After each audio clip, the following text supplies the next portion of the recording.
everything from a new T-Rex photo op to Universal donating land for a housing development? Well, you're in the right place, for you're watching Woo, your weekly Universal news and updates, where I go over everything that's happened each week about what happened at Universal Studios Orlando. So let's not mosey on for an intro and go ahead and get into it with my first topic.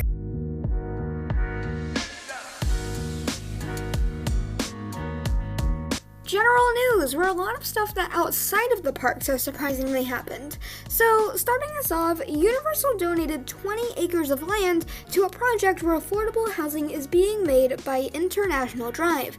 Now, just to clear this out for you, Universal is right by International Drive. It has an exit directly off of it that's right next to the property. And the thing is, housing around this area is extremely expensive, and Universal probably pitched into this so that people or their employees can get some cheaper housing so they can still work closer. It's also a project that has been funded and helped with by a bunch of other companies too.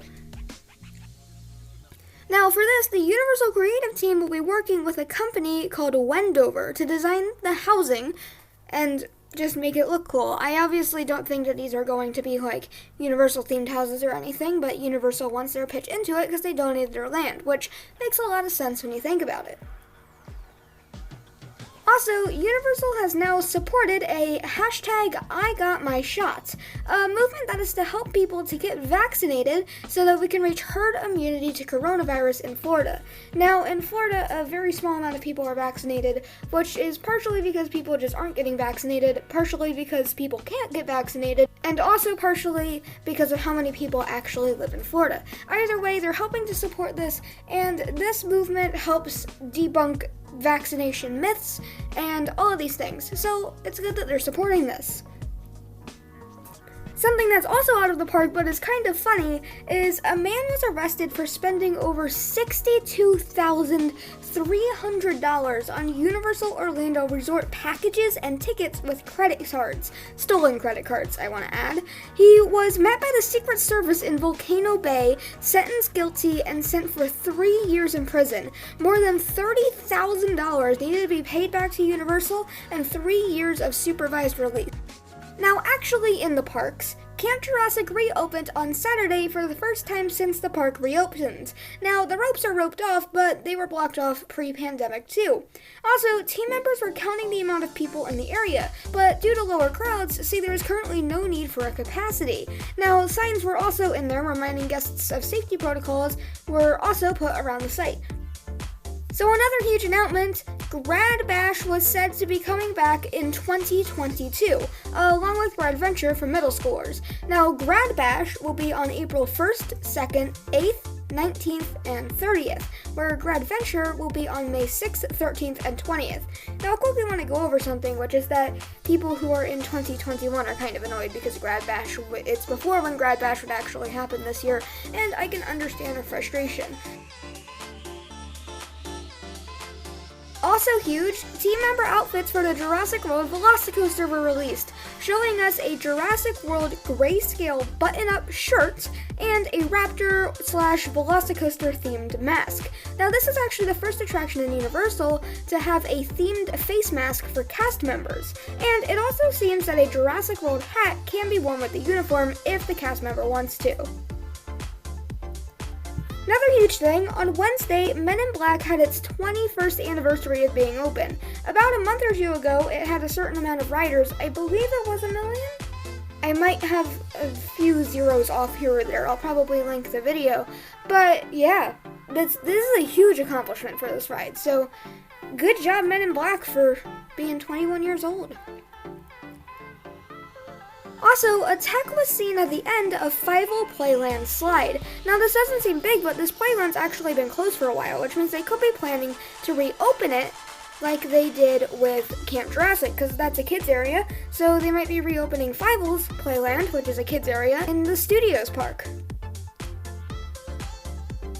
Next up, Hagrid's went down for a while on Sunday. We don't really know why, but it just did. It reopened and it had a long wait, which is expected with Hagrid's, because everybody still wants to get on it. It's the new ride until the VelociCoaster opens.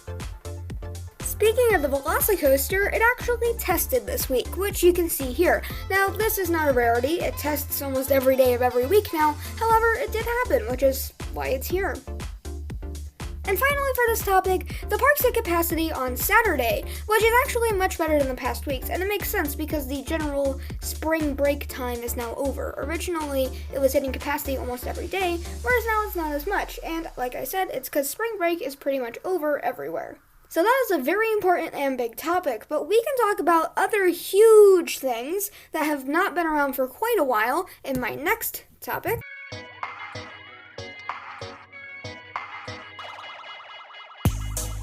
Construction, the home of the VelociCoaster that it's been slowly leaving.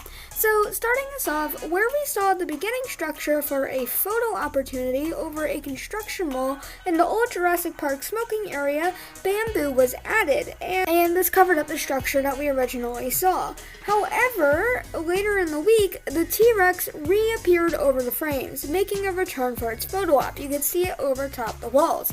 But it got better, as on Thursday, the walls were taken down, and the photo op returned with Rexy and the screen-used tour vehicle making a photo op that hasn't been around for over 20 years. And by this, I mean that Rexy was gone for 2 years, and the pair of the screen-used car and Rexy is what makes it 20 years old. This is an amazing photo op, and I'm super happy it's back, especially after being gone for 2 years, as the dinosaur photo opportunities are actually really fun. Next up, some refurbishments in this area happened, as the watering hole sign was returned, now more colorful and refreshed. They've done this with other signs, which you can actually see here, as the Dino Store and Burger Digs signs were repainted to be more colorful. Also, the barriers blocking off the bypass bridge were pushed further up the path. Man, that is like a tongue twister. The barriers blocking off the bypass bridge. They were pushed up though. Also for refurbishments, railings and other queue line areas were repainted and touched up on in the Jurassic Park River Adventure queue, which makes sense. If you're gonna have one ride that looks good, make sure your other ride looks good too. Finally, for Isla Nublar, a boom lift was returned to the VelociCoaster waterfront. Nothing huge, we don't know what they're using it for, however it is here now, and obviously it's more than likely going to be taken away for the ride theming purposes. And finally for this topic, at the If I Ran the Zoo play area, the If I Ran the Zoo text on the flag was actually painted over. Now I don't know if they're just going to retheme this or if this is just a refurbishment paint, we'll have to wait to find out. Plus, team members are seen on the refurbishment site for the play area talking about things like slides and everything, so they're more than likely going to reopen it as they're looking over things as small as this. So a lot of important stuff has happened in those two topics, but the important updates aren't over yet, which we can see as we continue in my next topic.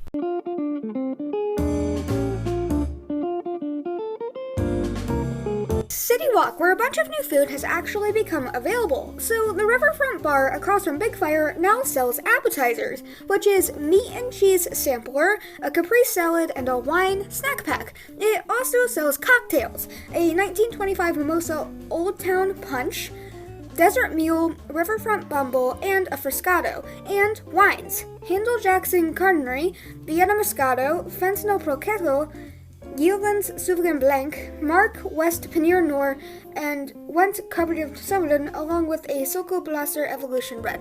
I understand I probably butchered about every single one of the names of these things, but you can see them up here. I am not good at pronouncing names of alcoholic drinks.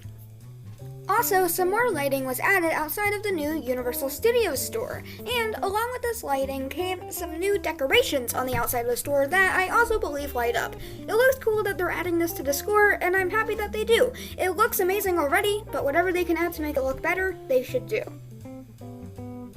Finally, some pavement was being refreshed, making it look even more purple and yellow than it was before. You gotta love the colors of City Walk. They're just super bright, where even the pavement is purple and yellow. You just gotta love it. So we can always talk about the colors in City Walk, but how about we talk about purple, gold, and green for my next topic?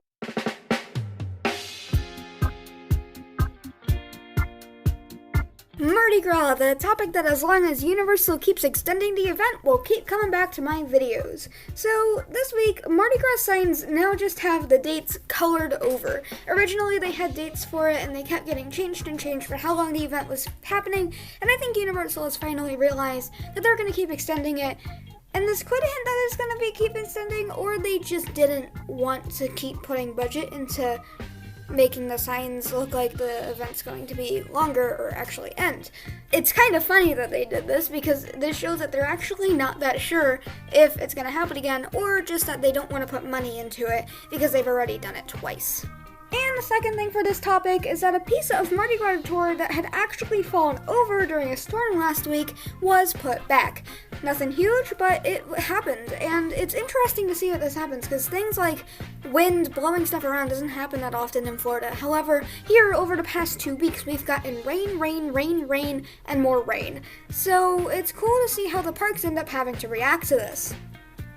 So trying everything at Universal in one go for international flavors of carnivals is very difficult. However, we can see people who did it in more than one trip with dedication in my next topic.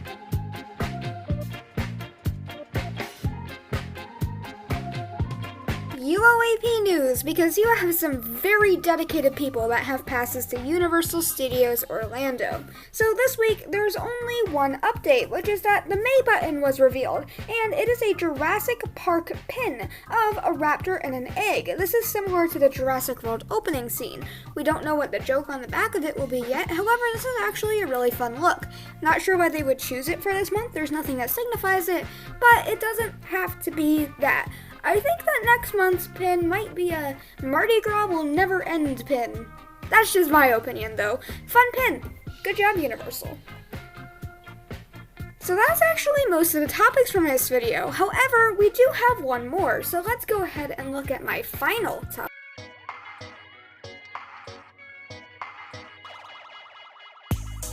Merchandise, the topic that basically makes me become a spokesperson for Universal. So this week, 2 new Hello Kitty masks became available, along with a Betty Boop mask. This is actually really cool, and I like that they're adding more and more masks. We got the Popeyes one last week, and they just keep adding more and more onto it. So good job, Universal. We have a ton of variety now. Universal also added a tie-dye Class of 2021 shirt, which is actually a pretty fun shirt. Now, you're not going to get to experience Grad Bash, however, if you want this shirt to mark your senior year, you can. Or if you just want this shirt for fun, anyone can buy it.